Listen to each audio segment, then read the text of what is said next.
আসসালামু আলাইকুম। নিনাস কিচেনে আপনাদের স্বাগত জানাচ্ছি।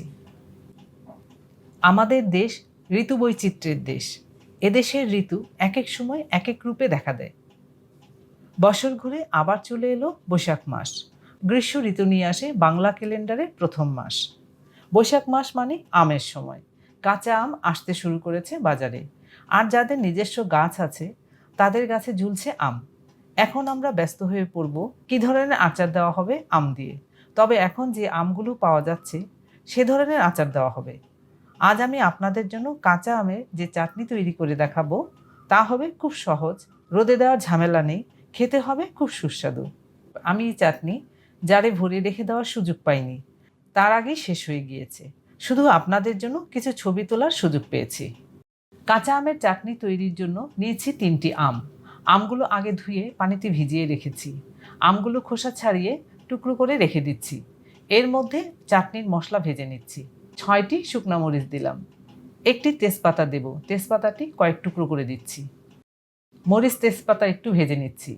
এর মধ্যে দিচ্ছি যেসব মশলা ভেজে নিব: জিরা, জৈন, ধনিয়া, মৌরি। এখানে কতটুকু করে মশলা আছে পরে জানিয়ে দিচ্ছি। সাথে দিচ্ছি সাদা সরিষা। চুলার আঁচ বাড়িয়ে মশলা ভাজা যাবে না। মিডিয়ামের চেয়ে চুলার আঁচ কমিয়ে মশলা ভেজে নিচ্ছি। যদি পাত্র বেশি গরম হয়ে যায় চুলার আঁচ আরও কমিয়ে দিতে হবে। আচারে মশলা ফুটছে, ভাজাও হয়েছে, মশলা ফোটার শব্দও পাচ্ছি। এবার চুলা বন্ধ করে নামিয়ে রাখছি। পাত্রের গরমে মশলা ঠিকমতো ভাজা হয়ে যাবে। ঠান্ডা হলে গুঁড়া করে রাখবো। আমের খোসা ছাড়িয়ে টুকরো করে নিয়েছি। আপনাদের দেখানোর জন্য কয়েক টুকরো রেখেছি। এভাবেই টুকরো করে নিয়েছি। মাঝে আরেকটি করে টুকরো দিচ্ছি। আমি এভাবে দেখালাম, তবে আপনারা আপনাদের ইচ্ছে মতো টুকরো করে নিতে পারেন। এখানে আম আছে আধা কেজি। প্রয়োজন ছাড়া বাইরে বের হব না। বের হলে মাস্ক পরে বের হব। অন্যকে উৎসাহিত করব মাস্ক পরার। টুকরো করা কাঁচা আম রেখে দিচ্ছি। কোনো কিছুই দিতে হবে না এর মধ্যে। এই পাত্রেই আচার দেওয়া হবে। আগে গরম করে নিয়েছি পাত্র। দিচ্ছি সরিষার তেল 1/4 কাপ। একটি তেজপাতা দিলাম। তেজপাতাটিও টুকরো করে নিলাম। এর মধ্যে আরও দিচ্ছি থেতলে নেওয়া রসুন। রসুন ভেজে নিচ্ছি। তেল গরম হয়েছে, চুলার আঁচ কমিয়ে দিয়েছি। রসুন বাদামি হওয়া পর্যন্ত ভেজে নিচ্ছি। রসুন প্রায় বাদামি হয়ে এসছে। এইরকম 2 কোষ রসুন নিয়েছি। এবার এর মধ্যে দিয়ে দিচ্ছি টুকরো করা আম। আম তেলে ভেজে নিচ্ছি। চুলার আঁচ মাঝামাঝি করে দিয়েছি। 2 মিনিটের মতো এরকম মাঝামাঝি আছে ভেজে নিচ্ছি আম। এবার চুলার আঁচ একটু কমিয়ে দিলাম। এর মাঝে 2 মিনিট হয়েছে। দিচ্ছি লবণ পরিমাণ মতো। লবণ আগে দেওয়া হয়নি, আরও 3-4 মিনিট রান্না করে নিচ্ছি। আমও গলে আসছে। দিচ্ছি এর মধ্যে হলুদ গুঁড়া আধা চা চামচ।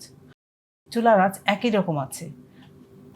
হলুদ গুঁড়া মেশানোর সাথে সাথে আমের রং আরও সুন্দর হলো। এর মধ্যে 5-7 মিনিট রান্না হয়েছে। আমও গলে গিয়েছে। আপনারা চাইলে আম আগে অল্প পানি দিয়ে সেদ্ধ করে নিতে পারেন। আমি তা করিনি, যেহেতু কচি আম সেদ্ধ হয়ে যাবে এমনিতেই। দিচ্ছি এবার চিনি। প্রথমে 1 কাপ চিনি দিলাম। আপনারা এই চাটনিটি গুড় দিয়েও করতে পারেন, চিনি গুড় মিশিয়েও করতে পারেন। চিনি গলে যাচ্ছে, আম পাতলা হচ্ছে। এর মাঝে দেখাচ্ছি আপনাদের সেই মশলা যা ভেজে গুঁড়া করে রেখেছি। এই মশলা আধা ভাঙা করে নিয়েছি। চাটনিতে এইরকম মশলা দিলে চাটনি খেতে অনেক ভালো লাগবে। কিছুটা দিয়ে দিচ্ছি এখানে। এবার বলছি আপনাদের কতটুকু করে মশলা দিয়েছি। মৌরি 1.5 টেবিল চামচ, ধনিয়া 1 টেবিল চামচ, জৈন 2 চা চামচ, জিরা 1 টেবিল চামচ, সাদা সরিষা 1 টেবিল চামচ। এখানে আপনারা সাদা সরিষা দেওয়ার চেষ্টা করবেন। 5 মিনিটের মতো এভাবে অনবরত নেড়েচেড়ে রান্না করেছি। আবারও দিচ্ছি চিনি আধা কাপ। আবারও দিচ্ছি সেই মশলা। লোভনীয় এই চাটনিটি আমি দিনে করিনি, রাতে করেছি ভিডিওটি। সেই জন্যই চেখে দেখতে পেরেছি। বাকি চিনি গলে যাবে আর আমও গলে মিশে যাবে। নেড়ে যেতে হবে অনবরত। এইটুকু কষ্ট আমাদের করতেই হবে। আচার বসিয়ে রেখে চলে যাওয়া যাবে না। চুলার আঁচ একই রকম আছে, বাড়ানো হয়নি। আম গলে গিয়েছে, ঘনও হয়েছে। এবার দিয়ে দিচ্ছি বাকি মশলাটুকু। আমের এই চাটনিতে মশলা বেশি দিলে খেতে ভালো লাগবে। মশলা মেশাচ্ছি আর খুব সুন্দর ঘ্রাণও পাচ্ছি। আপনারা যখন এই চাটনি খাবেন তখন মশলা মুখে লাগবে, খুব ভালো লাগবে। চাটনি প্রায় হয়ে এসছে। দারুণ হয়েছে চাটনি। এই চাটনিতে এইরকম মশলাই দিতে হবে। চাটনি তৈরি হয়ে গেল। আমের এই সুস্বাদু মজার চাটনি আপনারা বছর জুড়ে রেখে খেতে পারবেন। এই চাটনি এতটাই মজা, আপনারা একবার তৈরি করে খেয়ে আবার তৈরি করবেন। চাটনি ঠিকমতো হলো কিনা দেখে নিই। দেখেই বোঝা যাচ্ছে চাটনি হয়ে গিয়েছে।